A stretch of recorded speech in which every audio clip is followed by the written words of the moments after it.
नमस्कार दोस्तों, study corner India में आपका स्वागत है। तो आज बात करेंगे सेंट्रल इंडस्ट्रियल सिक्योरिटी फोर्स यानी कि CISF की। दोस्तों ये भी CRPF की तरह ये भी एक CAPF ही है, यानी कि सेंट्रल आर्म्ड पुलिस फोर्स। तो दोस्तों ये एग्जिस्टेंस में कैसे आई? ये पार्लियामेंट के एक्ट के द्वारा जैसे बाकी सभी CAPF आती हैं एग्जिस्टेंस में, या उनको बनाया जाता है, उनको गठित किया जाता है, उसी तरह से CISF को भी गठित किया गया 10 मार्च 1969 को। दोस्तों पहले एक सिक्योरिटी फोर्स हुआ करती थी, लेकिन 1983 में इसको एक आर्म्ड फोर्स का दर्जा दिया गया पार्लियामेंट के एक्ट के द्वारा। और पहले जब इसकी स्थापना हुई तो इसमें केवल 3 बटालियन होती थी, लेकिन आज इसमें काफ़ी बटालियन है जिसकी संख्या के बारे में हम आगे बात करेंगे। तो दोस्तों इसका जो मेन मकसद था, इसका जो एम था CISF को बनाने का, बाकी कई प्रकार की आर्म्ड फोर्स होने के बावजूद CISF को इसलिए बनाया गया क्योंकि हमें एक स्पेशलाइज्ड फोर्स चाहिए थी जो कि गवर्नमेंट के जो प्रीमिसेस हैं, गवर्नमेंट की जो इंडस्ट्रियल यूनिट हैं, उनके जो क्रिटिकल इंस्टॉलेशंस हैं, उनकी सिक्योरिटी के लिए। दोस्तों जो स्टार्टिंग में पहले ये सिर्फ जो गवर्नमेंट के प्रीमिसेस थे, PSU हो गए या कोई क्रिटिकल इंस्टॉलेशन हो गई, सिर्फ उनकी सिक्योरिटी देखा करती थी। लेकिन आज की डेट में क्या है, कुछ प्राइवेट कंपनीज की भी सिक्योरिटी का जिम्मा CISF के कंधों पर है। दोस्तों ये भी बाकी सभी CAPF की तरह ये भी मिनिस्ट्री ऑफ होम अफेयर्स के अंडर आती है। तो आगे चलते हैं। तो दोस्तों इसकी ऑर्गेनाइजेशन की बात करते हैं। इसका जो हेड होता है वो होता है डायरेक्टर जनरल। तो वो IPS ऑफिसर होता है, बाकी सभी CAPFs की तरह इसका भी हेड जो होता है वो IPS ऑफिसर ही होता है। और जो बाकी के ऑफिसर्स भी आते हैं टॉप लेवल मैनेजमेंट पे, वो भी IPS ऑफिसर ही होते हैं। कैडर ऑफिसर इसमें आज तक शायद ADG लेवल तक भी नहीं पहुंच पाए हैं, मैक्सिमम IG लेवल तक ही कैडर ऑफिसर जा सकते हैं। कैडर ऑफिसर दोस्तों मैंने पहले भी बता चुका हूँ आपको, कैडर ऑफिसर वो होते हैं जो डायरेक्टली UPSC CAPF एग्जाम द्वारा असिस्टेंट कमांडेंट पोस्ट पे आते हैं, तो उनको डायरेक्टली अपॉइंटेड गजेट ऑफिसर बोला जाता है। दोस्तों आज की डेट में 1,40,000 एक्टिव पर्सोनल है इसमें। ये संख्या कोई एग्जैक्ट नहीं है, ये लगभग इतनी है। ये मुझे नेट से और उनकी वेबसाइट से प्राप्त हुई है। तो इसमें कम और ज़्यादा हो सकता है क्योंकि भर्तियाँ नई होती रहती हैं, तो संख्या बढ़ती रहती है। तो दोस्तों इसको हम 7 सेक्टर्स में डिवाइड करते हैं CISF को। तो 7 सेक्टर जो हैं उसमें एक एयरपोर्ट सेक्टर है, और north sector, north east sector, east, west, south और ट्रेनिंग। दोस्तों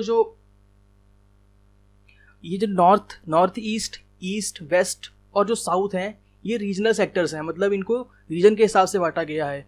और जो एयरपोर्ट सेक्टर है और जो ट्रेनिंग सेक्टर है वो एक अलग तरह के सेक्टर हैं। तो एयरपोर्ट का जो सेक्टर है वो केवल एयरपोर्ट की सिक्योरिटी पर फोकस करता है, और ट्रेनिंग का जो सेक्टर है वो जो पर्सोनल है उनकी ट्रेनिंग पर फोकस करता है। दोस्तों सबसे महत्वपूर्ण काम जो इसका है वो एयरपोर्ट सिक्योरिटी ही हम बोल सकते हैं, क्योंकि हर एक एयरपोर्ट में CISF तैनात रहती है। तो मतलब हमारे देश के अंदर कोई भी फ़्लाइट टेक ऑफ कर रही है या कोई भी फ़्लाइट लैंड कर रही है, तो उन सब की सिक्योरिटी का, पूरे एयरपोर्ट की सिक्योरिटी का जो जिम्मा है वो CISF के कंधों पर है। तो दोस्तों CISF बहुत ही महत्वपूर्ण है बाकी सभी CAPFs की तरह। दोस्तों एयरपोर्ट सेक्टर की बात करें तो वो इसको एक IPS ऑफिसर रैंक का ऑफिसर कमांड करता है, जो कि ADG लेवल पे होता है, यानी कि एडिशनल डायरेक्टर जनरल के रैंक पर जो होता है, और उसको एक इंस्पेक्टर जनरल असिस्ट करता है उसको कामकाज में।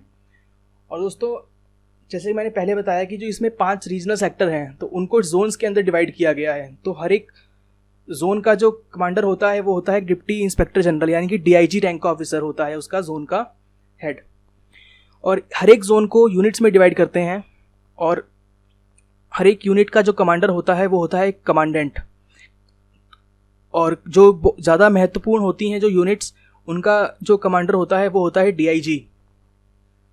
दोस्तों इसके रैंक स्ट्रक्चर की बात करते हैं। हालांकि ये रैंक स्ट्रक्चर शायद ये थोड़ा सा इसमें अंतर है।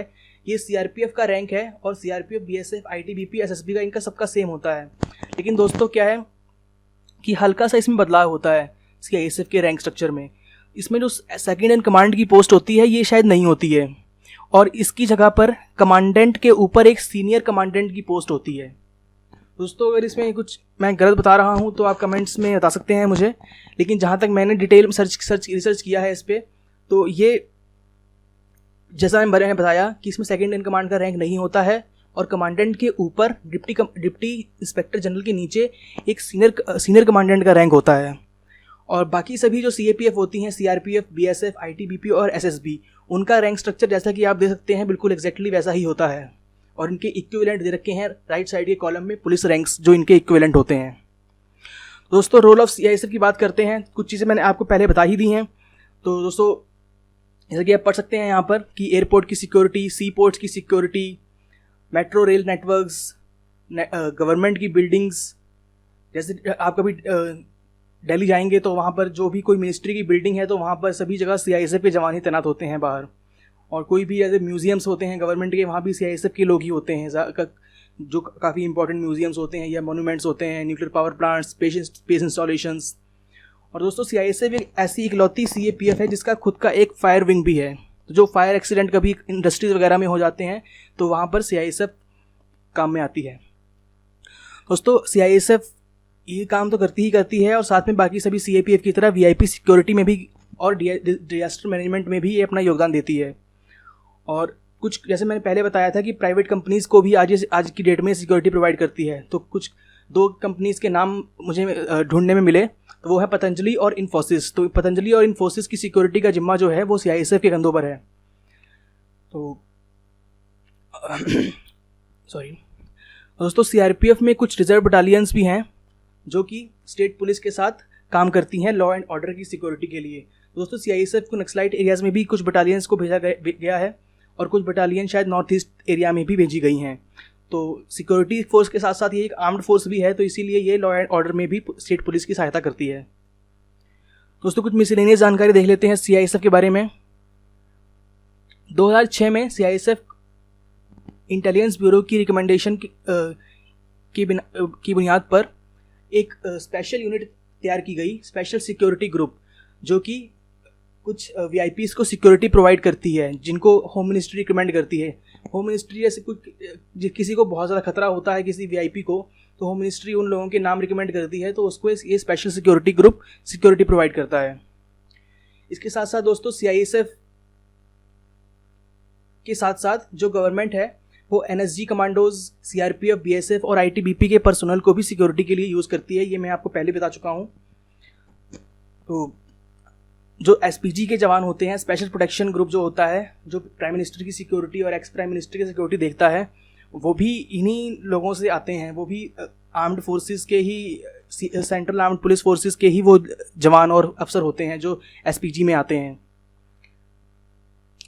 और दोस्तों जो CISF है ये मुश्किल हार्ड एरियाज़ में भी जाती है और काफ़ी जो अच्छे जो शहर हैं वहाँ भी इसकी ड्यूटी रहती है।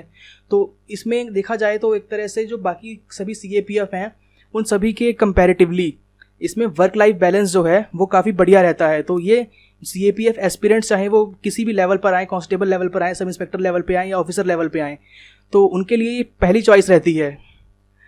तो हालांकि ये पर्सनल भी अपनी अपनी चॉइस हो सकती है कैंडिडेट्स की, लेकिन एक इन जनरल अगर देखा जाए तो CISF यूजुअली पहली चॉइस रहती है कैंडिडेट्स की। दोस्तों यही था आज की वीडियो में। आगे और भी CAPF की वीडियोस लेकर आते रहेंगे। तो दोस्तों चैनल को सब्सक्राइब करें, वीडियो को लाइक करें और शेयर करें। Thank you.